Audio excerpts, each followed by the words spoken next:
Evening, dear friends, and welcome to Watson's Margins. Edward here, glad of your company on such a still night. Tell me, is there snow where you are, or only the hush of a quiet room and a single lamp burning low? Watson knew such evenings well, when the world grew silent enough for small things to speak loudly. Subscribe that we may share many more such evenings together. Now, settle in. For as Holmes often said, it is upon trifles that the gravest matters turn. You'll find us also on Spotify, Watson's Margins, link below, Chapter 1, The Snowbound Assizes. It was in the closing days of January, in the year 1898, that I find recorded in my notes one of the strangest cases that ever fell to the lot of my friend, Mr. Sherlock Holmes, a case which, though it concerned no violence beyond a single death already adjudicated upon, presented to his mind a problem of such delicate intricacy that he was afterward heard to declare it among the finest tests of pure reasoning he had ever encountered. I set it down now, the necessary years having passed, with the conviction that no harm can come from its telling, with the hope that it may serve to illustrate, as so many of our adventures have done, the singular workings of a mind unlike any other I have known. The affair began with a telegram delivered to our rooms in Baker Street on a morning of such bitter cold that the very ink upon the paper seemed to have stiffened in transit. Holmes read it twice, then passed it across to me without comment. It was from Sir Malcolm Vane, judge of considerable reputation upon the Northern Circuit, and it requested, in terms both urgent and oddly diffident, that Holmes make his way to Blackthorn Hall in the West Riding of Yorkshire, at the earliest possible hour, the matter being, as the message put it, gravest delicacy, though as yet I can point to no crime. A judge who summons a detective before he can name an offence, said Holmes, stretching his long legs toward the fire, is either a man troubled by shadows of his own imagining, or a man who has perceived something which his training will not permit him to dismiss, yet which his reason cannot yet shape into an accusation. I confess, Watson, that the second possibility interests me considerably more than the first. We departed within the hour, and I shall not weary the reader with the discomforts of that journey, save to say that by the time our train deposited us at the small station nearest Blackthorn Hall, the snow had begun to fall with a steadiness that boded ill for our return. A closed carriage, post, sent at Sir Malcolm's instruction, conveyed us along roads already half obscured, through a countryside of bare hedgerows and grey stone walls, till at last the hall itself rose before us, a square, solid house of dark grit stone, its windows glowing with a hospitable light that seemed, in that desolate landscape, almost an act of defiance against the weather. We were received by Sir Malcolm himself, a tall, spare man, with the stooped shoulders and deliberate manner of one accustomed to weighing every word before it was spoken. He conducted us to a small library, apologizing for the informality of our reception, and explained, somewhat haltingly, the situation in which we found ourselves. You will understand, Mr. Holmes, that I am here in connection with the forthcoming trial of Josiah Cray, the industrialist, upon charges of fraud and of manslaughter arising from the collapse of certain mine workings, in which several men lost their lives. The trial is to open at the assizes within the week, and it was thought convenient, the courthouse itself being under repair, that several of those concerned in the proceedings should lodge here at Blackthorn Hall until the opening of the sessions. To Mr. Percival Hume, who is clerk of the court, and has charge of the jury arrangements. To Colonel Wrexham, who has been called as a juror and to one or two others whom you will meet at dinner." "And the difficulty, Sir Malcolm?" asked Holmes. Faint impatience he could never wholly conceal when a narrative moved too slowly for his liking. The judge hesitated. "It is nothing I can point to, Mr. Holmes. And that is precisely what disturbs me. We are, as you may have observed from the window, entirely cut off. The storm closed the roads yesterday afternoon, and the telegraph line went down within the hour. We are, in effect, a small island of some dozen souls, with no possibility of communication with the outside world until the thaw. And yet, since our isolation began, I have been conscious of a certain undercurrent among my fellow guests, a watchfulness, an interest in matters which ought to be of no concern to any but myself and Mr. Hume."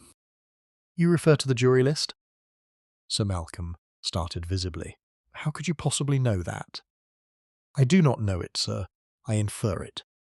A judge, troubled without apparent cause, summons a detective on the eve of an important trial. In a house full of persons connected with that trial, one element of such proceedings which is, by tradition and by law, held most sacred from outside influence, and which therefore would attract the attention of any party with an interest in the verdict, is the composition of the jury. It seemed to me the likeliest thread, no more." The judge looked at him with the expression I had seen so often upon the faces of those who first encountered my friend's methods, an expression compounded of relief and a certain wariness, though he had summoned a power whose full extent he could not measure. That evening we dined with the household hot, and I had my first opportunity to observe the company, among whom we should, as it proved, spend several remarkable days. There was Mr. Percival Hume, the court clerk, a stout, anxious little man, who spoke often, and with evident pride of the dispatch box, in which the official jury roster was secured. The key, which he assured us, more than once never left his person. There was Colonel Arthur Wrexham, retired, erect, and silent, who ate sparingly and said less. The Reverend Elias Brent, a mild gentleman of the cloth, engaged Holmes in a discussion of ecclesiastical history, which I confess I found tedious. Though Holmes pursued it with every appearance of interest. Dr. Frederick Selwyn, a physician of the district, spoke chiefly of the weather and of the newspapers, which he seemed anxious to obtain. Mr. Adrian Bell, a solicitor of quiet and gentlemanly bearing, sat beside Miss Clara Hume, the clerk's daughter, a young woman of perhaps 24. Dark eyes, I noticed, moved constantly toward the door whenever the talk turned, as it did with curious frequency, to the subject of the trial and the men who were to sit in judgment upon Josiah Cray.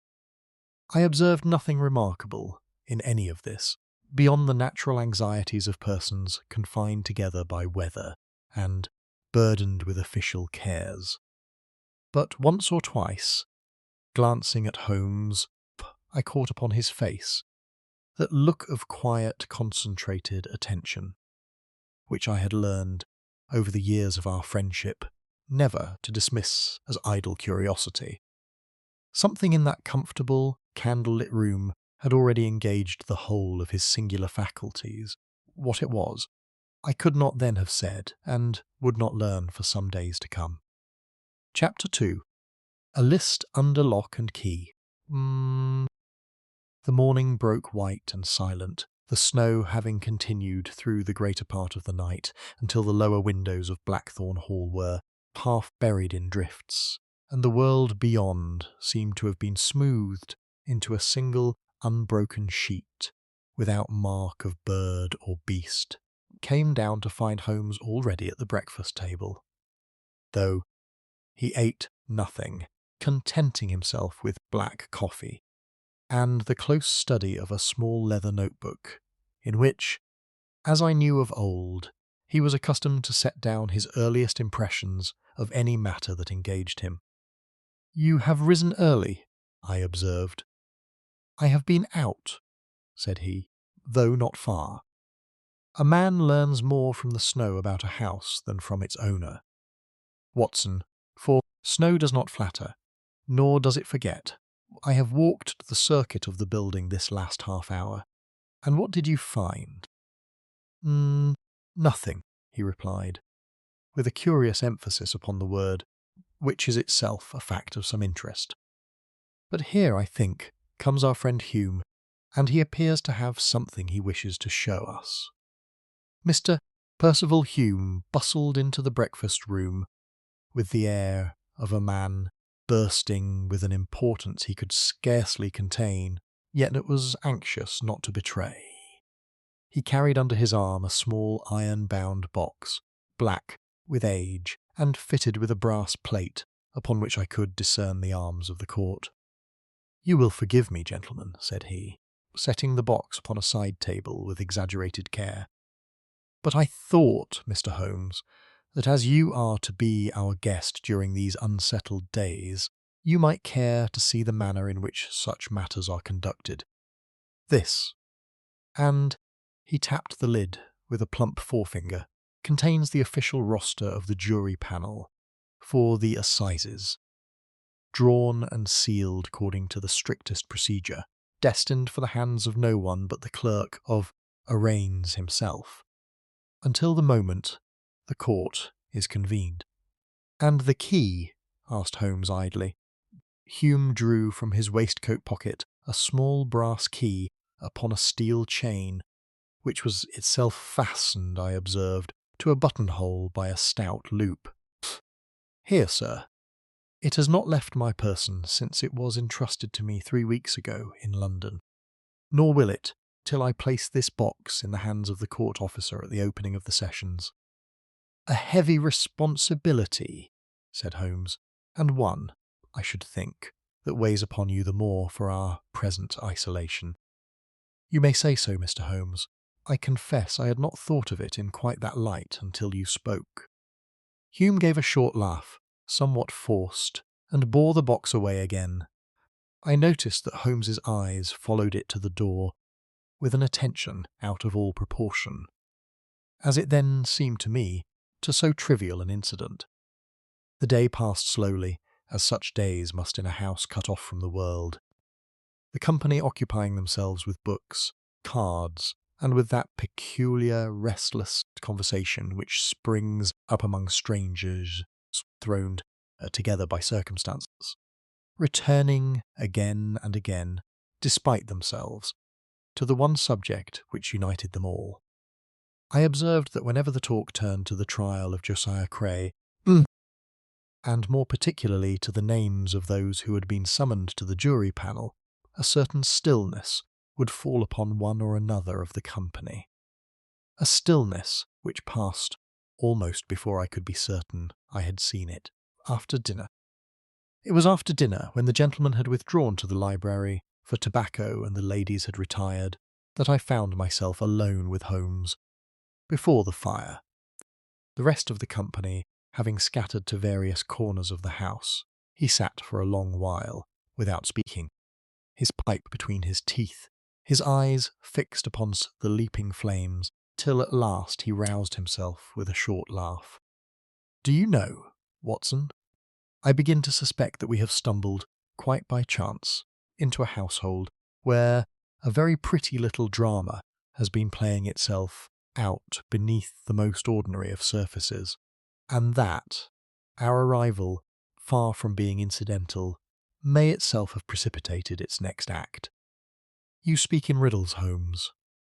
I speak in observations, my dear fellow, which is a different thing, though I grant the distinction is not always apparent.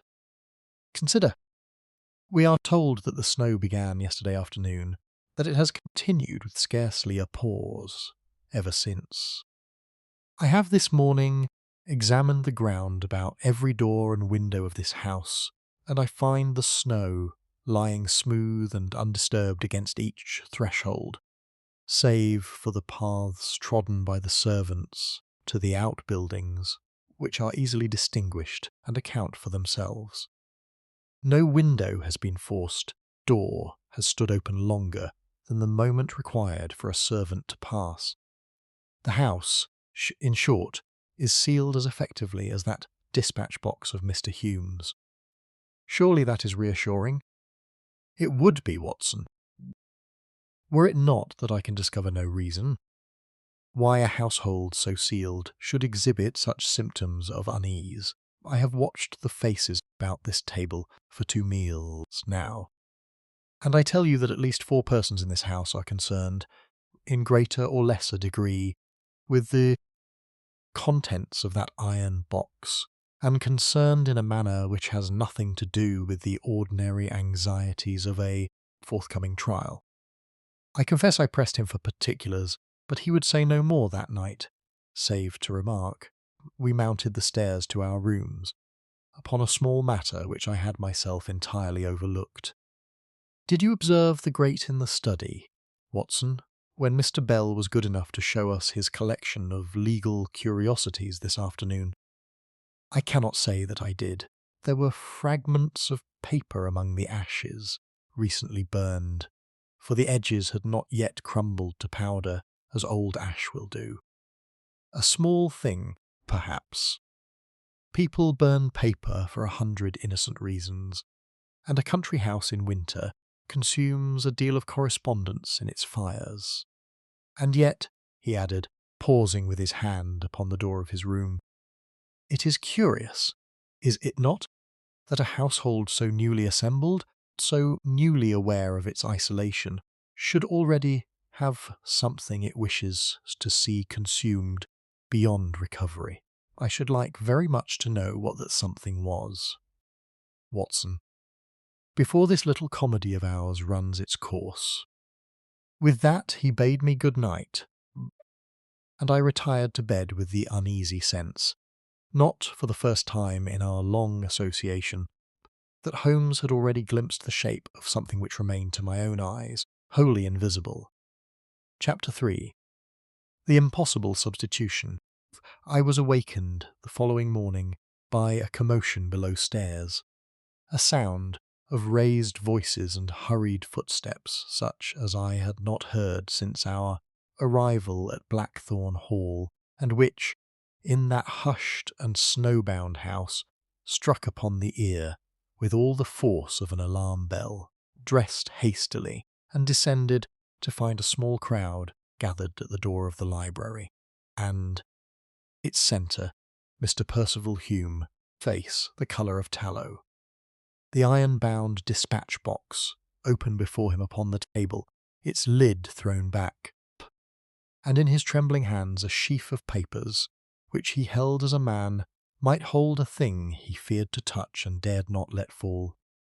"It is altered," he was saying, to no one in particular. "I tell you it is altered. These names. These are not the names. Someone has changed the list." Sir Malcolm Vane pushed through to the table and took the papers from him. His own composure, I was glad to see, remaining unshaken. He ran his eye down the document, and I saw his brows draw together in a frown of genuine perplexity. "Mr. Holmes," said he, turning, "I wonder if you would be good enough to examine this." Holmes, who had entered the room a moment behind myself, crossed without haste and took the paper. I looked over his shoulder, though the names meant nothing to me, being those of jurors I had never heard of, drawn from villages and townships across the Riding. But Hume, recovering himself sufficiently to point with a shaking finger, indicated some 6 names toward the foot of the list. "These 6, said he, "these 6 are not the men summoned. I drew this list myself, Sir Malcolm, in London 3 weeks since, and I would swear to every name upon it, as I would swear to my own. These 6 have been written in their place, and in a hand," he added, kind of horror, not unlike my own. "The box was locked?" asked Holmes. "Locked, sir, as it has been every hour since it left London. I tested it myself not an hour ago, before I opened it for the morning's review, as is my habit before the sessions. The lock was sound. The seal upon the lid, which I myself affixed in London, was unbroken. And the key. Hume drew it forth, still upon its chain, still looped to his buttonhole as it had been the day before. Here, sir. It has not left me. I sleep with it beneath my pillow, and I assure you, Mr. Holmes, that I am not so heavy a sleeper that a hand could pass beneath my head and withdraw it without my waking. Murmur ran through the assembled company, and I confess that for my own part I could see no way through so curious a tangle. Box had not been opened. The key had not left its owner's person. The seal, examined now by Sir Malcolm himself, with every appearance of a man who knew his business, was indeed unbroken, the wax bearing still the clear impression of the court's device. And yet the document within, by the sworn testimony of the man who had drawn it, was no longer the document that had been placed there. "The window of this room," said Holmes, turning toward it, "I think we may dismiss. It is shuttered, and the shutter bears a fall of dust upon its upper edge, undisturbed since, I should judge, the autumn. The door, then, who has access to this room, Sir Malcolm?" "The room has been kept locked of an evening," put in Mr. Adrian Bell, the solicitor, stood near the fire with an expression of close attention. "Mr. Hume was good enough to entrust me with a second key, that I might assist him in certain matters of correspondence relating to the trial. I had occasion to be in this room myself yesterday afternoon, several here will recall, when I showed Mr. Holmes and the doctor my little collection of legal curiosities. You had occasion to be alone in the room?" Bell hesitated, and I saw the colour rise faintly in his cheek. "For some minutes, perhaps, while the others were at tea. I do not deny it, Mr. Holmes, though I give you my word that I did not so much as glance toward the dispatch box, which was, in any case, locked and sealed as Mr. Hume describes." "No outsider, at least," observed Sir Malcolm gravely, "can be supposed to have entered. The snow about this house, Mr. Holmes, you have yourself examined, I believe, and found undisturbed." "I have," said Holmes, "and I find it so still, having walked the circuit again this very morning before any of you were stirring.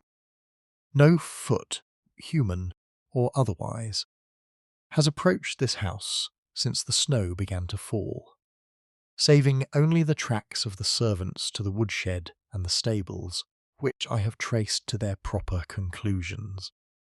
We may, I think, set aside altogether the comfortable theory of some prowler from without. Whoever has done this thing, Sir Malcolm, was within these walls when the substitution occurred, and remains within them now." This pronouncement, delivered in Holmes's quiet, level tones, fell upon the company with an effect I shall not soon forget. I saw Reverend Brent's hand tightened upon the back of a chair. I saw Colonel Wrexham's face, habitually so impassive, harden into something I can only describe as a mask. And I saw Miss Clara Hume come down with the others and stood now a little apart near the door, grow pale to the lips, though she said nothing, and indeed had said nothing throughout the whole of the proceeding. Judge Vane, to his credit, took command of the situation with the firmness of long habit. "Then we must proceed, gentlemen, as though we were ourselves a court of inquiry. The roster must be examined name by name, and every person in this house must account, so far as may be possible, for their movements since it was last known to be in order. Mr. Holmes, I place the matter, with the household's full consent, entirely in your hands."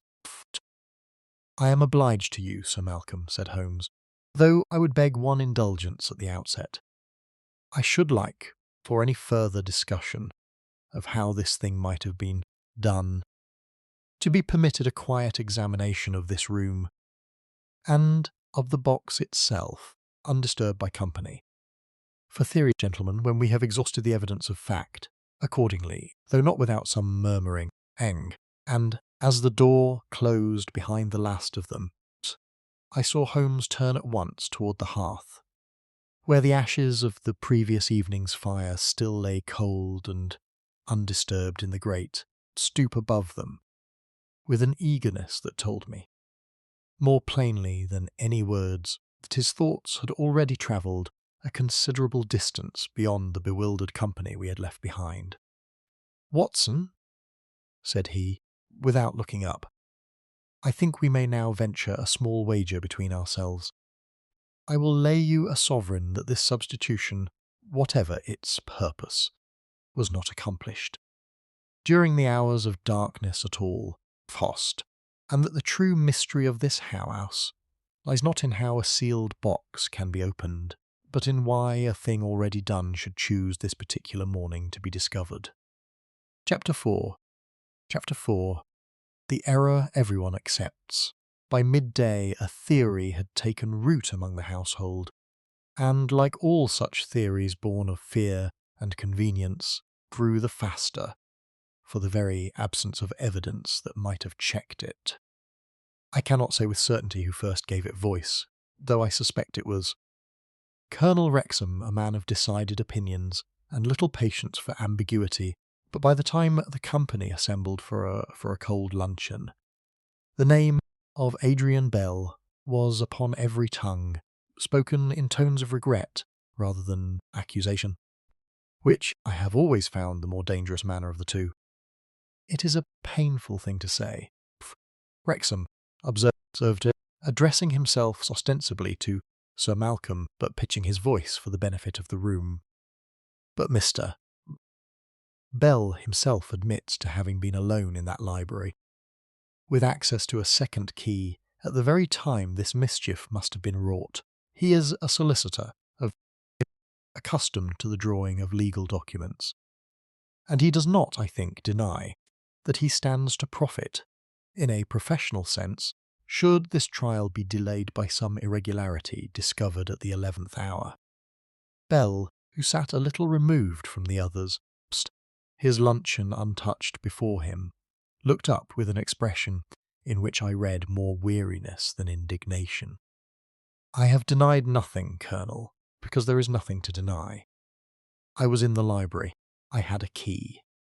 As to profiting from a delay, I confess I had not considered the matter in that light until you raised it, though I do not doubt that some advantage might accrue to me, as it might to a dozen others connected with the courts of this riding." "And your handwriting, sir?" pressed Wrexham. "Mr. Hume tells us the alterations bear a hand not unlike his own. I have seen your hand upon the visitor's book in this house, Mr. Bell, and I confess I was struck, even before this matter arose, by a certain similarity to the clerk's own manner of forming his letters. This was a shrewder thrust than I had expected from the Colonel, and I saw Bell's composure waver for the first time. Many men of the law form their letters in a similar fashion, Colonel, the copying hand being taught after a single fashion in most chambers. I will not pretend that I cannot write a passable imitation of Hume's script, for indeed I have often enough copied his fair drafts in the way of business. But to imitate a hand is one thing, and to employ that imitation in forging a juror's roster, sealed within a locked box to which I had no key, is quite another. Unless, said Reverend Brent mildly, and with the air of a man thinking aloud rather than accusing, the box was, after all, opened by some means we have not yet discovered.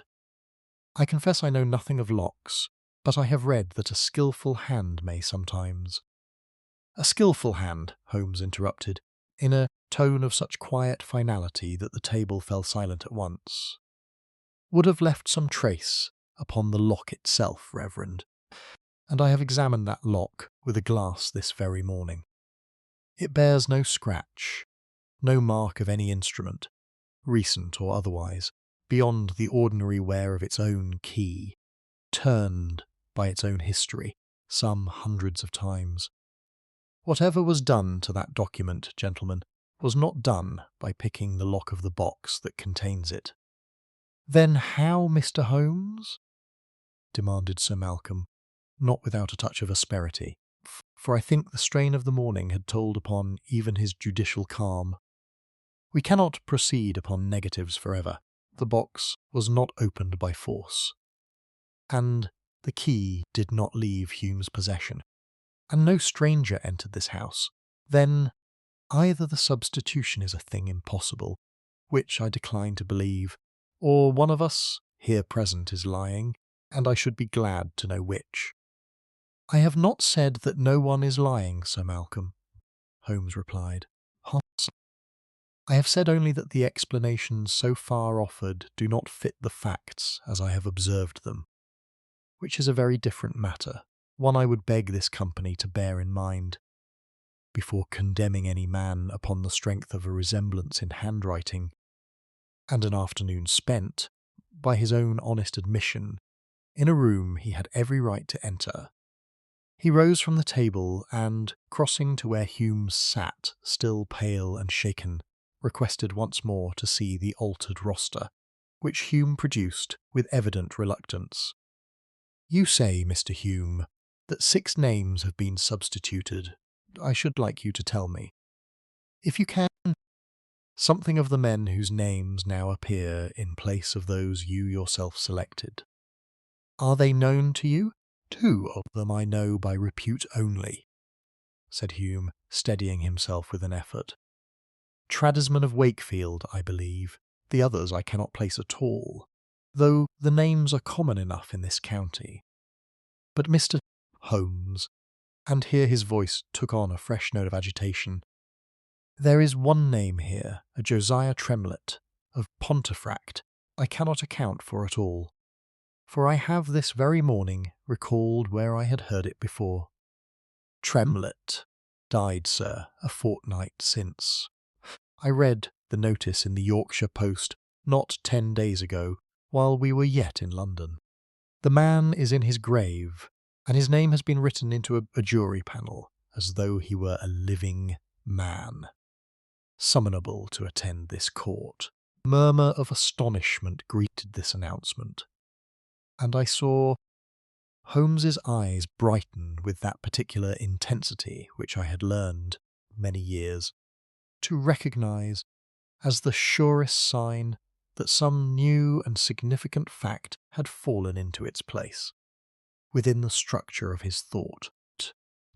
"This is a discovery of the first importance," said he, "though not, perhaps, in the sense that Mr. Hume intends. Consider, gentlemen, what it implies. Whoever drew up this substituted list possessed a knowledge of certain names in this county sufficiently detailed to draft what appears, upon its face, a perfectly plausible jury panel. And yet that knowledge was incomplete, or rather, it was out of date, for it included a man who, at the time the substitution was made, may well have been alive, but who, by the time that substitution came to be discovered, was dead and buried."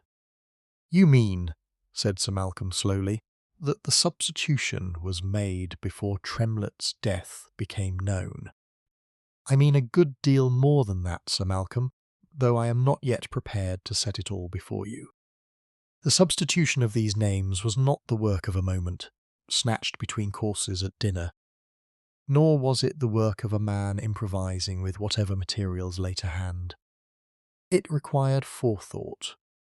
It required a second list, drawn up in advance, from which these 6 names could be transcribed with such fluency that even an experienced clerk might, at first glance, mistake the copy for the original.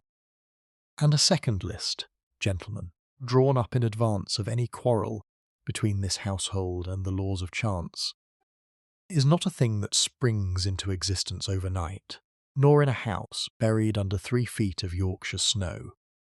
He returned the document to Hume with a small bow, and I saw, though I doubt the others remarked it, that his eyes rested for a moment, and only a moment, upon the white and rigid face of Miss Clara Hume, who stood once more near the door, as though poised even now for some swift and silent withdrawal.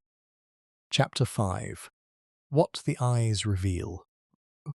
The afternoon brought no abatement of the snow, and, with the household confined more closely than ever to its own walls, Holmes proposed, Sir Malcolm's ready consent, that he should speak privately with the guests in turn, in the small morning room at the rear of the house, chamber chosen, as he afterward told me, chiefly for the quality of its light, which fell from a single high window, in a manner that left a speaker's face illuminated, while leaving his own. Seated with his back to it, in a convenient obscurity. "You will notice, Watson," said he, as we awaited the first of these interviews, "that I have asked Sir Malcolm to make no mention of what we seek. I do not intend to ask these good people where they were, or what they did, or whether they observed anything unusual. For such questions invite only the answers that conscience or calculation may suggest. I intend instead to talk to them of trifles, and to watch while they speak, where their eyes go when the conversation turns, as I shall contrive that it does, towards certain words and certain names." Colonel Wrexham was the first to be shown in, and he seated himself with the brisk economy of a man accustomed to military interviews, answering Holmes's opening questions about his journey, his health, and his impressions of the house with the same crisp indifference. But when Holmes, almost in passing, mentioned the name of Miss Clara Hume, observing that she seemed to have borne the morning's disturbance with great composure, I saw the Colonel's gaze, which had until then met Holmes's own steadily enough, drop for an instant to the carpet, and his hand, resting upon the arm of his chair, close very slightly upon itself. "A most estimable young lady," said he, after the smallest of pauses. "I have had little occasion to speak with her. You are acquainted with her father, I think, of old?" "I knew Hume slightly years ago in London. We have renewed the acquaintance only since our arrival here." And with that the Colonel rose, somewhat abruptly, observing that he had promised Sir Malcolm a game of chess, and withdrew before Holmes could detain him further. "He is concealing something," said Holmes, when the door had closed, "though I would stake very little upon its having any connection with our dispatch box. Did you observe, Watson, how readily he spoke of Hume, and how reluctantly of the daughter? A man who avoids a young lady's name as Wrexham avoided it just now is rarely concealing a crime against her family. He is far more often concealing some sentiment toward her which he believes, rightly or wrongly, to be improper in a man of his years and standing. Clara Hume herself was the next to be summoned, and I confess I approached this interview with some apprehension, for the girl had seemed to me, throughout that long and trying morning, to be sustained by little more than a rigid effort of will. She entered pale but composed, and answered Holmes's gentle questions about her father's health, and the discomforts of their journey, in a low but steady voice. But when Holmes, with that same air of idle conversation, observed that the discovery of the altered roster must have come as a particular shock to one in her position, so close to its custodian, the girl's hand flew for an instant to the small brooch at her throat, and her breath caught audibly before she mastered herself. "It was a great shock to my father, Mr. Holmes, and therefore to me," she said. "I have never known him so distressed. He has spoken to you of the matter, then, beyond what passed this morning?" "He has spoken of little else since we rose," she answered, and here, for the first time, I thought I detected something other than fear in her manner, a kind of weary impatience, as of one harassed beyond endurance by a subject she would gladly never hear mentioned again. Holmes, with great gentleness, turned the conversation to other matters, to her life in London, to her fondness, which she confessed, for long walks, and within a few minutes had bowed her from the room with every appearance of a man who had learned nothing of consequence. Though I, who knew him, was certain, the appearance was a false one. The Reverend Eliphas Brent presented a different picture altogether. He came in, rubbing his hands against the chill, and answered Holmes's questions with the unhurried good humour of a man who has nothing to fear, because he has as yet perceived nothing to fear from.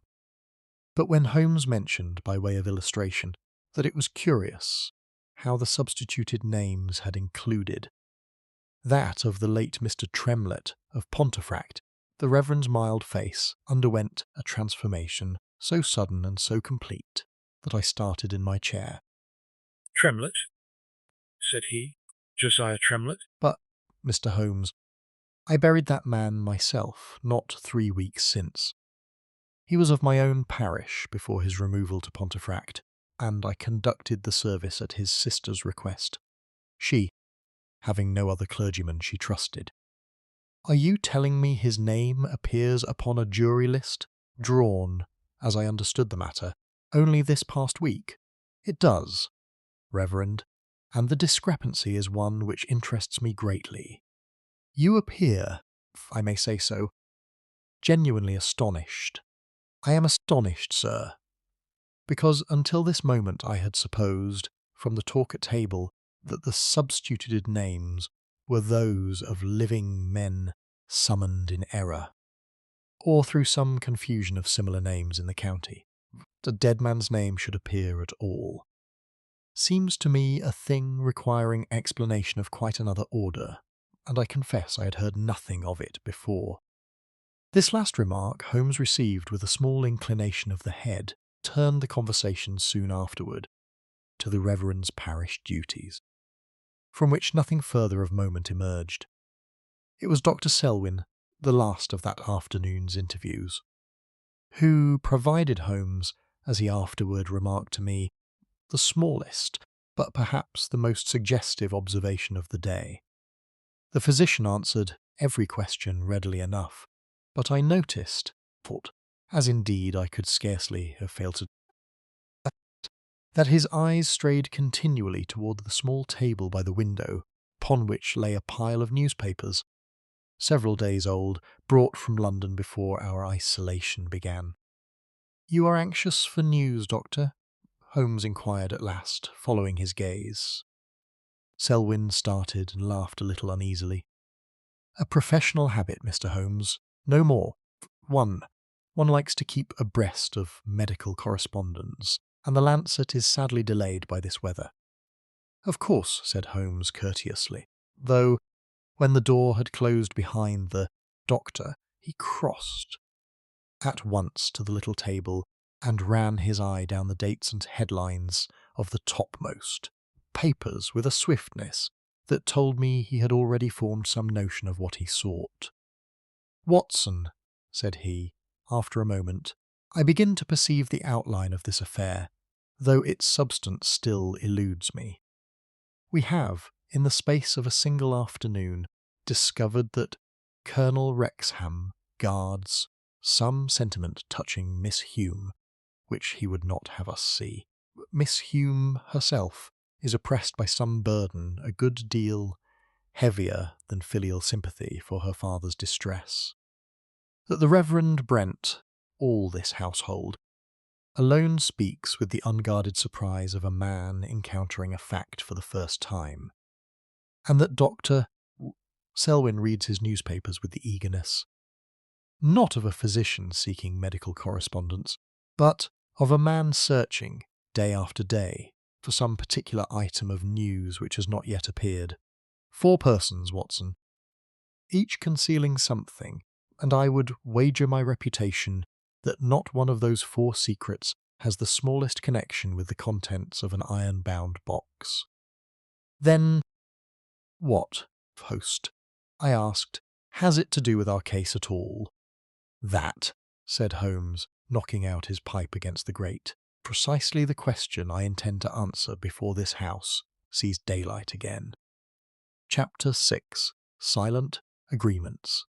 That evening, while the household gathered once more about the fire, in a silence broken only by the occasional rattle of sleet against the windows, Holmes withdrew to our room and spent the better part of 2 hours with a sheet of foolscap before him, ruling it into columns and filling those columns with a small, cramped writing of his own, devising, which I had seen him employ before upon occasions of particular complexity. "I am constructing a chronicle, Watson," he explained, when I inquired what he was about. "A chronicle of the last 48 hours. So far as I have been able to reconstruct them from the statements, voluntary and involuntary, of every soul beneath this roof. It is a tedious business. I have generally found that when the larger picture refuses to declare itself, coursed, the safest course is to assemble the smaller facts with such patience that the picture is compelled, in the end, to assemble itself. He worked on in silence while I read, or attempted to read, by the light of the second candle, until at length he gave a short exclamation, triumph, but of something more like wry amusement, and pushed the paper toward me. "Observe," said he, "yesterday afternoon, between the hours of 4 and 5, while the greater part of the household took tea in the drawing-room, fewer than 3 persons absented themselves, each for a period of some 10 or 15 minutes, and each, by the testimony I have gathered, without remark from the others, who were too occupied with their own conversation to mark the comings and goings of their neighbours. 3 persons? Who were they? Colonel Wrexham, who excused himself, by his own account, to fetch a book from his room; Miss Clara Hume, who withdrew, as her maid informs me, to rest before dinner; and Dr. Selwyn, who stepped out, he says, to take the air upon the terrace, a statement I find difficult to credit of any sane man in such weather, though the tracks I observed this morning upon that terrace, now half filled with fresh snow, do at least confirm that someone stood there for a brief while yesterday. 3 separate absences, I said slowly, at very nearly the same hour. Surely that cannot be coincidence, Holmes.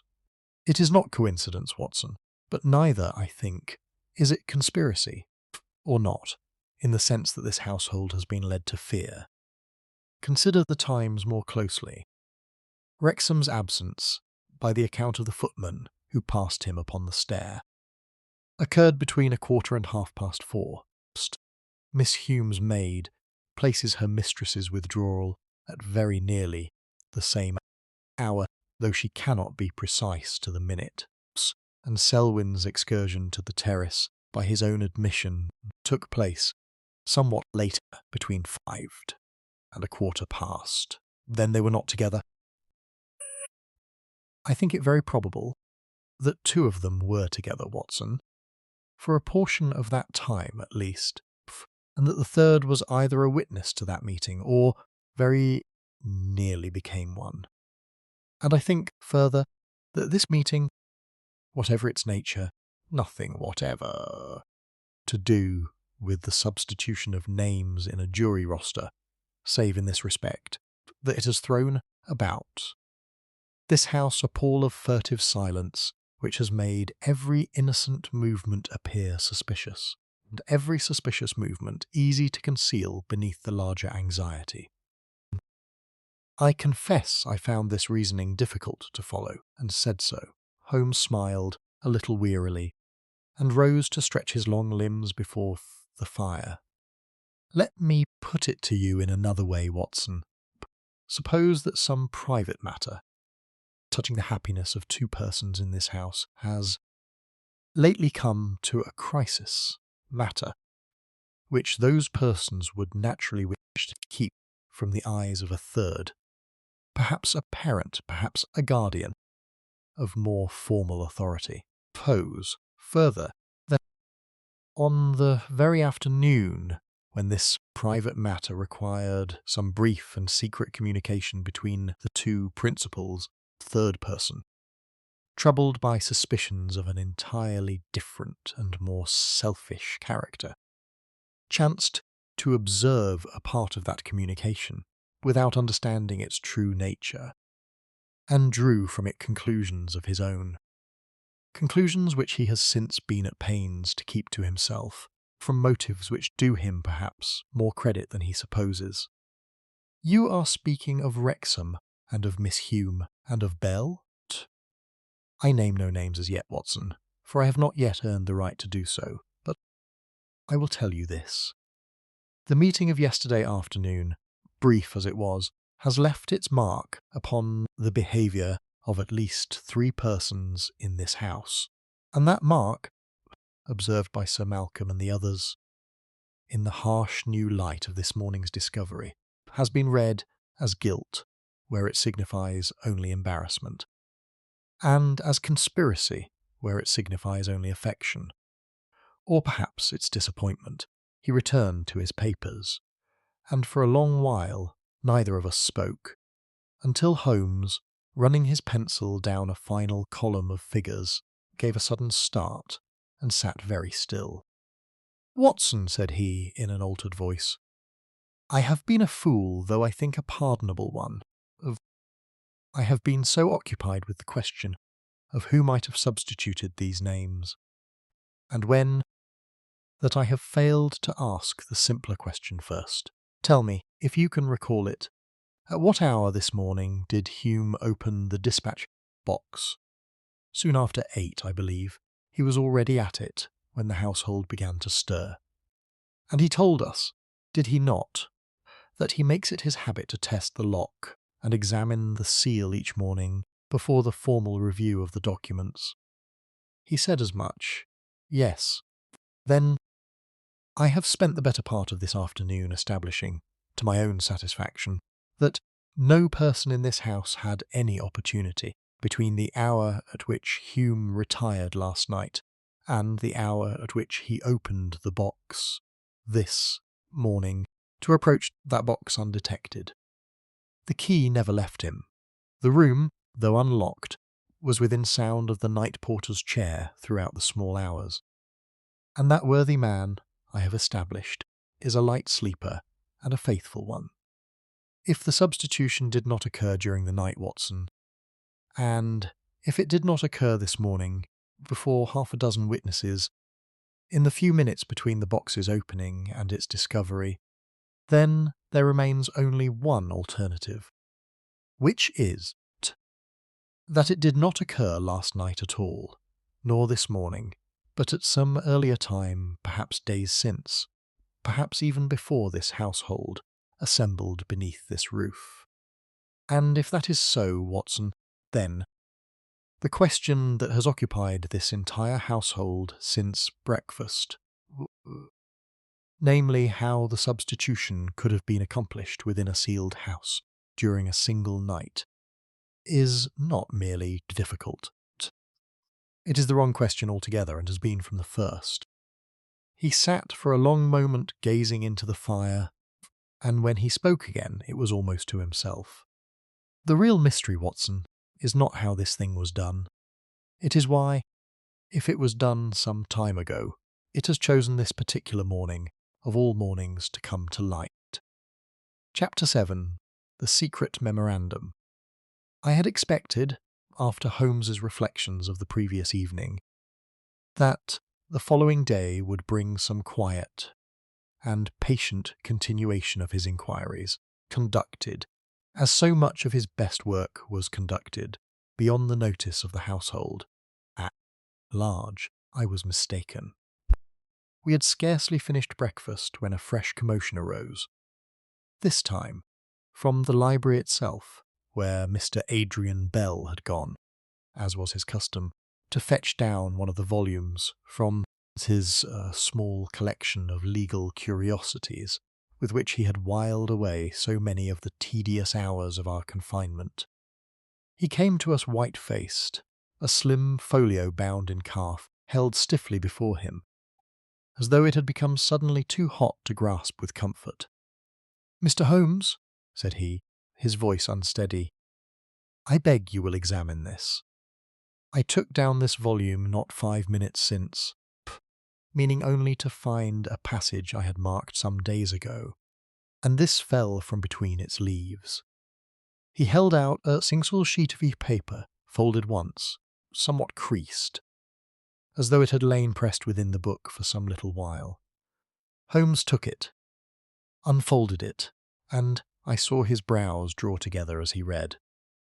"Read it aloud, Mr. Holmes," said Sir Malcolm, who had come hurrying at the first alarm, "that we may all understand what has been found." Holmes complied in the level, unhurried voice he always employed for the reading of documents, voice that gave no hint of his own feelings upon the matter. The paper, which bore neither date nor signature, set out, in terms that grew increasingly explicit as it proceeded, a scheme for the substitution of certain names upon the jury panel for the trial of Josiah Cray. The writer, observing that 6 names, carefully chosen from among persons of a particular character and situation in life, might be exchanged for 6 others, without occasioning remark, provided the exchange were made before the official roster left the hands of its custodian. The memorandum went on to name, in general terms, the advantage that might accrue to our client should the panel be composed in the manner suggested, and concluded with a phrase that struck a chill through the room, that the writer trusted his correspondent would find, upon comparison, that the hand employed in the actual substitution would pass without question for that of Mr. Hume himself, 2 hands having always been accounted alike, as you yourself have remarked. "The hand in which this is written," said Sir Malcolm, when Holmes had finished, "is surely—" "It is mine," said Bell in a voice scarcely above a whisper. "I will not insult this company by pretending otherwise. That is my hand, Sir Malcolm, beyond any possibility of denial." Silence fell upon the room. A silence more terrible, I think, than any outcry could have been, for it carried with it the sense of a question already answered, of a verdict already reached in the minds of all present save one, to Holmes. Expecting some swift word of caution, some reminder of the difficulties he had himself raised, but a day before, but he said nothing. For a long moment, only turning the paper over in his hands and holding it, once to the light of the window. "You did not write this document, Mr. Bell?" he asked, at last. "I do not know, Mr. Holmes. I have told you the hand is mine, and I believe it to be so.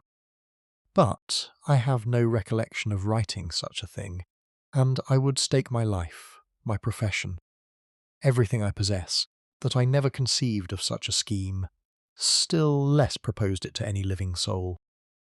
"And yet," observed Colonel Wrexham, not unkindly, but with the relentless logic of a man who has at last found firm ground beneath his feet, "you have admitted, Mr. Bell, to an unaccounted absence from the company, to access to this room, and now to a document in your own hand setting out, in detail, the very scheme that has been carried into effect. I do not say the case is proved beyond all argument, but I confess I find it difficult to imagine what further evidence any reasonable man could require." Even Sir Malcolm, I observed, he said nothing, had the grave and settled look of a judge who has heard the whole of the evidence and is already composing, privacy of his own mind, the terms of his summing up. And Holmes himself, to my very great surprise, appeared, for the space of perhaps a minute, almost to share in this general conviction. He examined the paper again, held it once more to the light, compared it, I saw, with a line or two of Bell's hand in the visitor's book which Wrexham had earlier produced, and at length laid both documents upon the table with the air of a man who has reached the limit of what close examinations alone can tell him. "It is a remarkable piece of evidence," said he slowly. "Remarkable in its completeness, remarkable in the moment of its discovery, and remarkable, above all, in the precision with which it confirms every suspicion this household has entertained since yesterday morning. I confess, gentlemen, that for the first time since this affair began, I find myself without an immediate objection to offer. I had never, in all our years together, heard Holmes speak in quite such terms, and I saw the effect of his words ripple through the company. A kind of collective relaxation, as of men who have carried a weight a long while, and may now at last set it down. Bell alone did not share in this relief. He stood very still, his eyes moving from face to face. And I thought, though I cannot be certain, that what I read in his expression was not so much fear for himself, as a kind of bewildered grief, the look of a man watching something he valued slip from his grasp without his being able to say how or why. "Then you believe, Mr. Holmes," said Sir Malcolm, "that the matter is in substance resolved?" "I believe," said Holmes, choosing his words with evident care, "that this document explains, more fully than anything we have yet discovered, the motive behind the substitution, and the manner in which it might have been planned.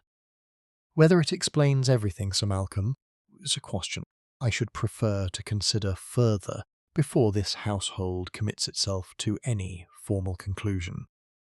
I would ask only this, that nothing be done in haste, and that Mr. Bell be permitted to retain his liberty within this house, under whatever supervision you think proper, until I have had leisure to satisfy myself upon one or two points of detail." To this Sir Malcolm, not without some reluctance, agreed.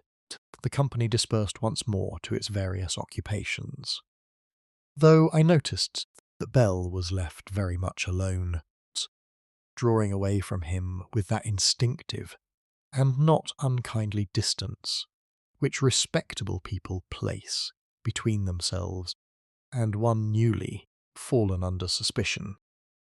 As for Holmes, he said nothing further to me until we had regained the privacy of our own room, where he stood for a long while at the window, looking out upon the unbroken whiteness of the park. "Watson," said he at last, "I have allowed this household to believe that I am satisfied, and I have done so deliberately, for I think it important, for reasons I will explain to you in good time, that they should remain satisfied for a few hours longer. But I will tell you now, in confidence, that this memorandum, for all its appearance of completeness, explains to me only how a man might wish such a substitution to be made. It does not explain, and cannot explain, how it was in fact accomplished, for it leaves wholly untouched the very difficulties which you and I, 2 days since, agreed could not be set aside. A man may write what he pleases upon a sheet of paper, Watson. The laws of locks and seals, snow that does not lie, are not so easily persuaded. Chapter 8. The Convenient Confession. The afternoon brought a development which, I confess, took me wholly by surprise, though Holmes, when I spoke of it to him afterward, declared that he had been expecting something of the sort, since the moment the memorandum was discovered, had indeed shaped his own conduct that morning, with a view to bringing it about. We were summoned, a little before 3 o'clock, to the library, where we found the household already assembled, and Mr. Adrian Bell standing before the cold hearth with the look of a man who has resolved upon some course from which he will not be turned. Sir Malcolm, I thought, wore an expression of genuine distress, for whatever the evidence against the solicitor, the two men had clearly formed, during their days of confinement together, something approaching a friendship, and it sat ill with the judge to preside, even informally, over the man's undoing. Mr. Holmes, said Bell, before any other could speak, I have asked Sir Malcolm to gather the household, for I find I can no longer permit an innocent man, or indeed any man, to labour under the burden of suspicion that I alone should bear. I wish to make a statement, and I wish it made in the presence of you all, that there may be no question hereafter of its having been extracted, or its terms disputed. You are under no obligation to say anything, Mr. Bell, said Holmes quietly, and I would counsel you, as a friend, to consider very carefully before you do so. I have considered, Mr. Holmes, through the whole of last night, and I find that consideration has brought me only to the same conclusion. I confess, then, before this company, that I am responsible for the alteration of the jury roster.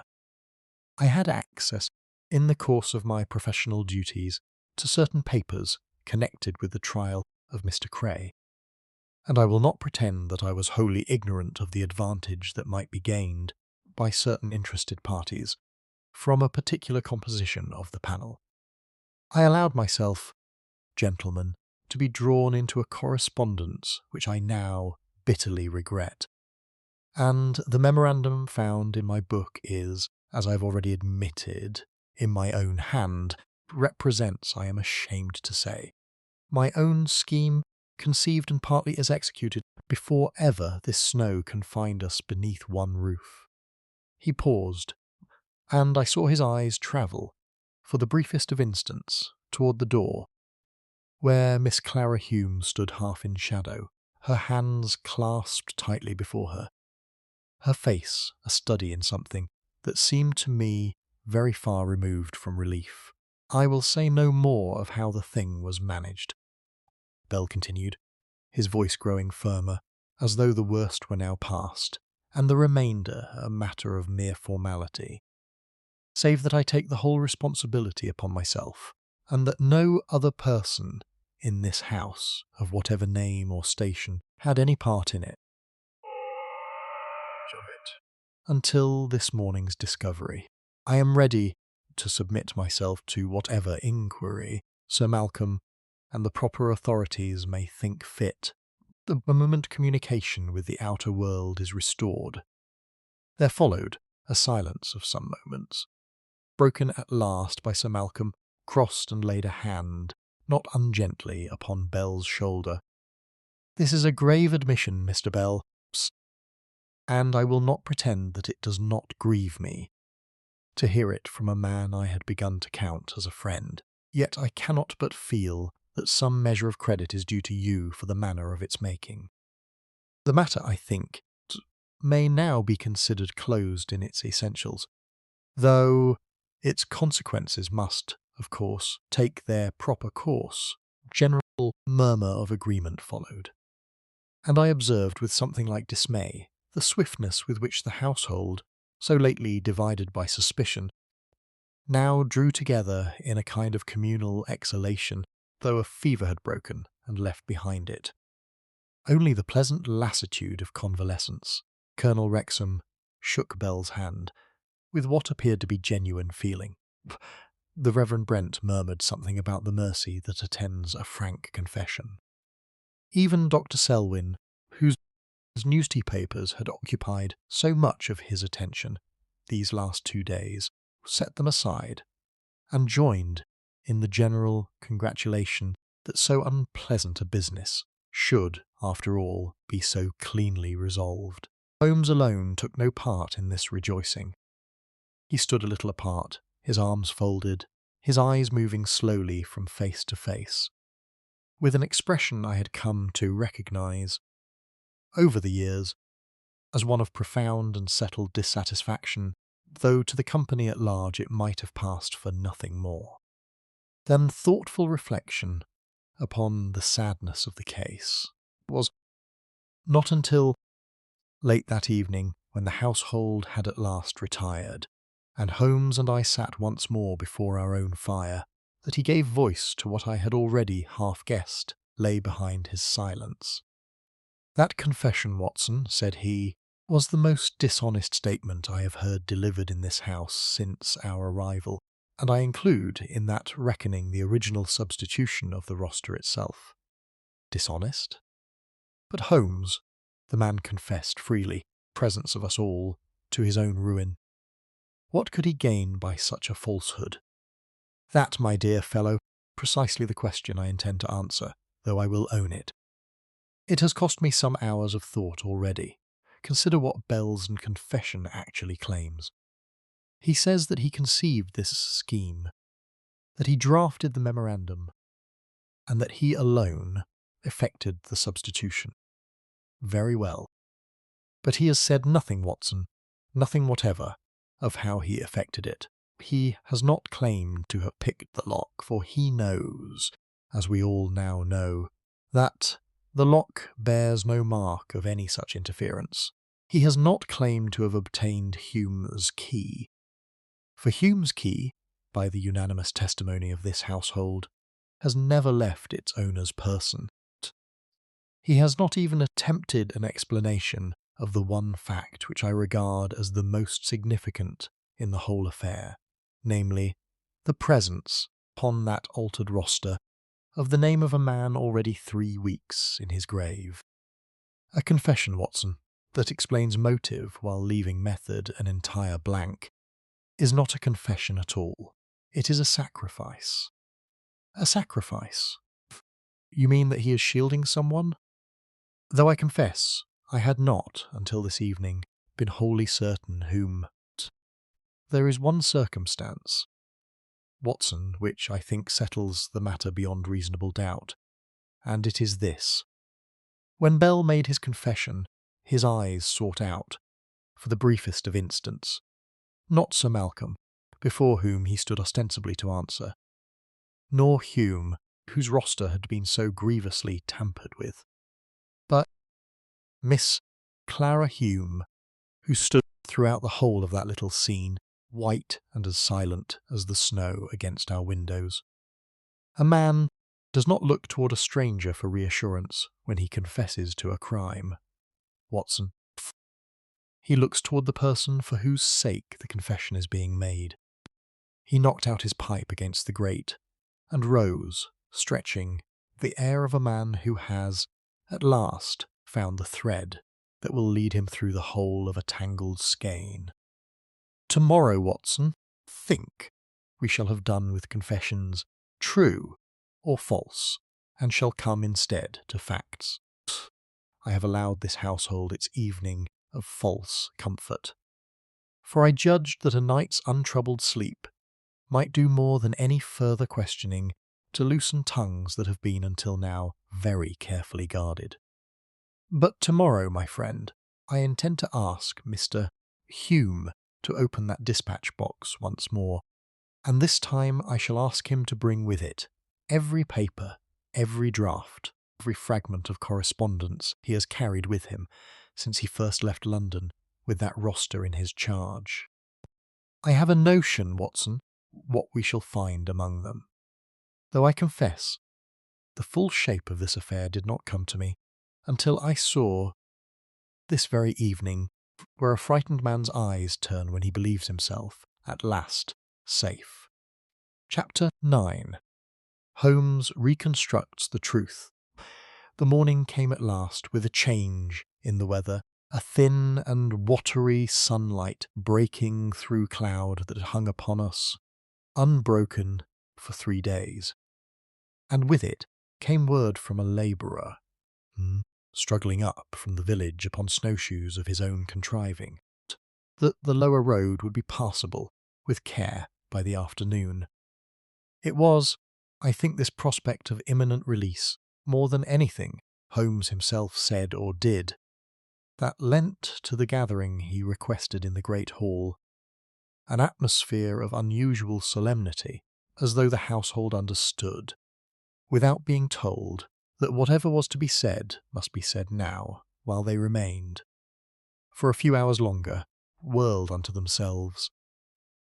Holmes had asked that the dispatch box be brought, together with every paper that Hume had carried with him from London, and these now lay spread upon the long table. Before the fire, a melancholy litter of drafts, memoranda, and correspondence, among which the iron-bound box itself sat open, and, for the first time since our arrival, entirely empty. "I must begin," said Holmes, when the company had settled itself, "by saying that the confession we heard yesterday, freely and generously offered as it was, does not represent the truth of this matter, though I believe it was offered in entire good faith, by a man seeking to protect another at the cost of himself. Mr. Bell did not substitute the names upon this roster, for the simple reason that the substitution as such never took place at all." A murmur of bewilderment greeted this, and I saw Hume half rise from his chair, his face working with an emotion I could not at first read.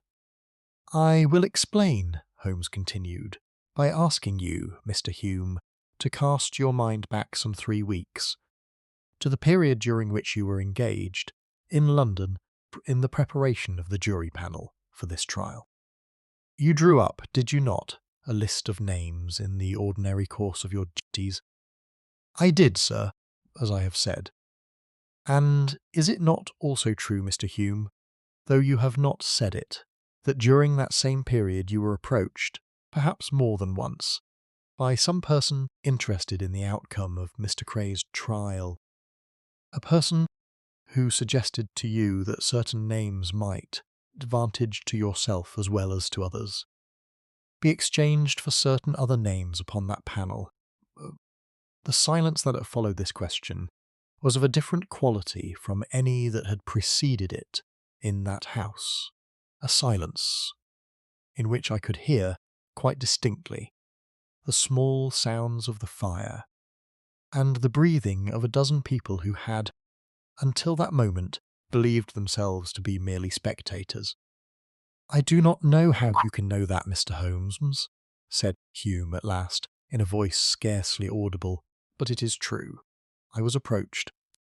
I was offered a sum of money I will not name, for what I then persuaded myself was a small thing, mere adjustment, that could harm no one, since the men proposed were, after all, qualified jurors in their own right. And you prepared, accordingly, a second list, a working draft, in which the proposed substitutions were set out, intending, at some convenient moment, to exchange it for the official roster before the box was finally sealed. I did, Mr. Holmes. God forgive me, but I lost my nerve. The night before I was to have made the exchange, I could not bring myself to do it. I burned my notes, the rough calculations I had made, and I told myself the matter was at an end, that I would return the money, that no harm had been done, sealed the box with the true roster within it, as I believed, and I have carried it with me ever since, of believing the temptation behind me. "Yet," said Holmes gently, "you did not destroy the second list itself, the fair copy, the working draft, with the substituted names entered in full. That you placed, I think, among your private papers, perhaps meaning to destroy it at greater leisure, perhaps simply unable, in the agitation of the moment, to bring yourself to burn a document that had cost you so many hours of guilty labour." Hume bowed his head and said nothing, which was in itself sufficient answer. "Now," said Holmes, turning to the company at large, "consider what must have happened next. 2 documents existed, true roster, sealed within the dispatch box, and the false roster, the working draft, lying among Mr. Hume's private papers, perhaps in the very portfolio that lies before us now. Both documents, gentlemen, were drawn in the same hand, upon paper of the same kind, and bore, I have no doubt, a general appearance so similar, that only the closest comparison of the names themselves would distinguish the one from the other. On the morning of our departure from London, in the haste and confusion that always attends such a journey, those 2 documents were exchanged, not by any hand of malice, but by the simple human error of a man packing his papers in agitation and gathering up the wrong sheet from among a confusion of others very like it. The false roster was placed within the box and sealed there. The true roster, the one Mr. Hume believed he had so carefully secured, was carried among his private papers, where it has lain undisturbed until this very morning. He paused, and, reaching among the litter of documents upon the table, drew forth a single folded sheet, which he held up for the company to see. This, I think, was the true roster. Gentlemen, the one Mr. Hume actually drew up and intended to seal within the box. I found it not an hour ago, among these very papers, folded within the leaves of a memorandum book, where it had lain, I believe. Since the morning we left London, confused murmur arose, and I saw Hume snatch at the paper with trembling hands, comparing it, his lips moving silently, with the altered roster that had caused so much consternation 2 mornings before. "It is so," he said at last, in a voice of wonder. "It is so, Mr. Holmes. These are the names I drew. These are the men who were truly summoned." "There remains," said Holmes, "the matter of Mr. Bell's confession, the memorandum found within his book, both of which, I believe, point not to his guilt, but to his discretion.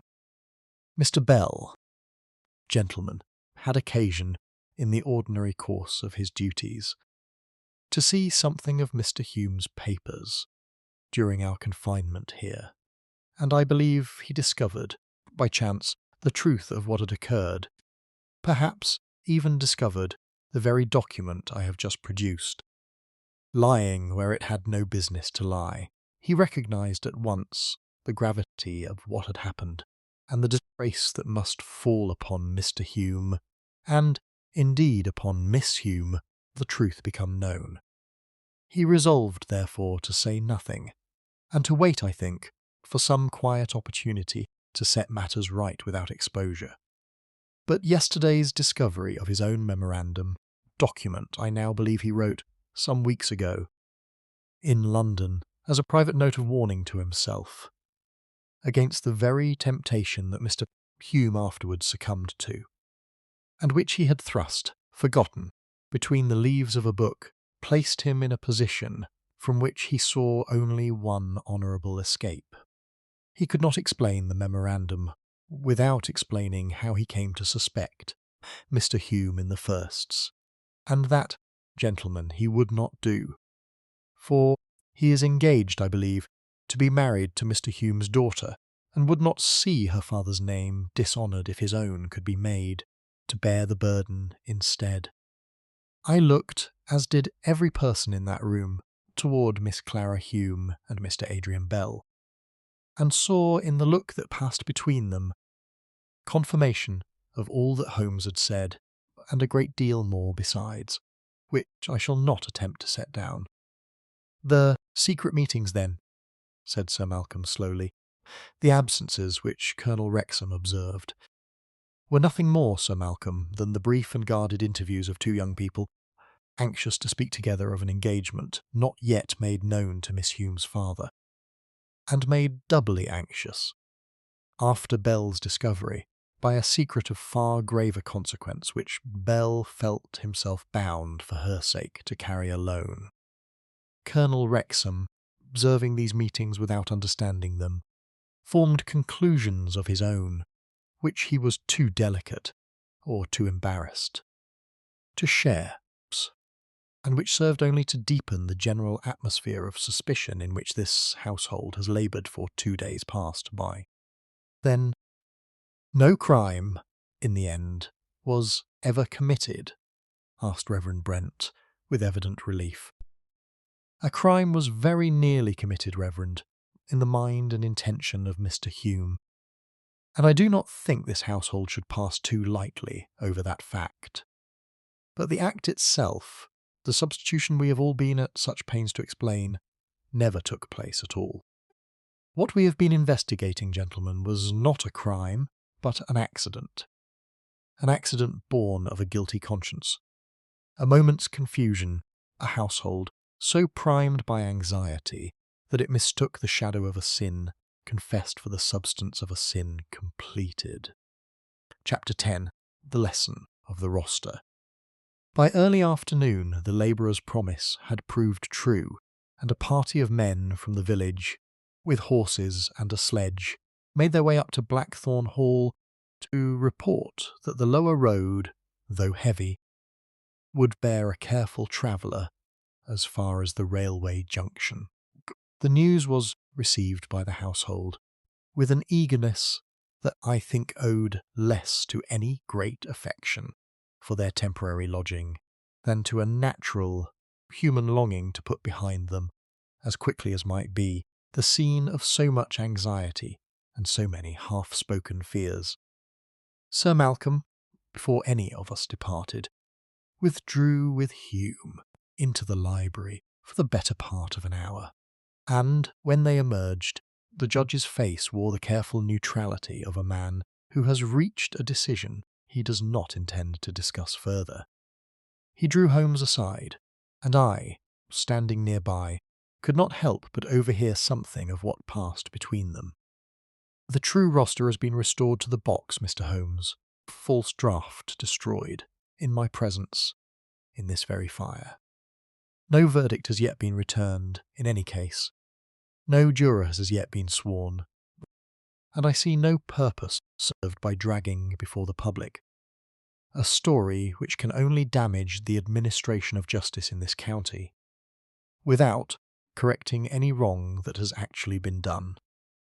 Mr. Hume has tendered his resignation, which I have accepted, and he leaves this house, I think, wiser and a humbler man than he entered it. Whether that is punishment enough, I leave to his own conscience, which I fancy will prove the sterner judge of the two. I think, Sir Malcolm, said Holmes, that you have judged the matter wisely, with more mercy than many in your position might have shown.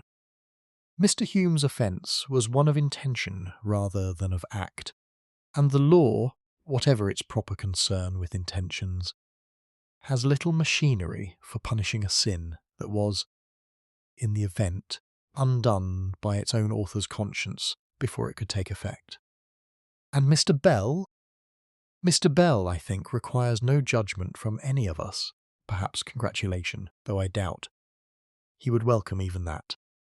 A man who will take another's guilt upon his own shoulders, bear it without complaint, for the sake of a woman he loves, has already passed a harder judgment upon himself, privacy of his own conscience, than any court could pronounce.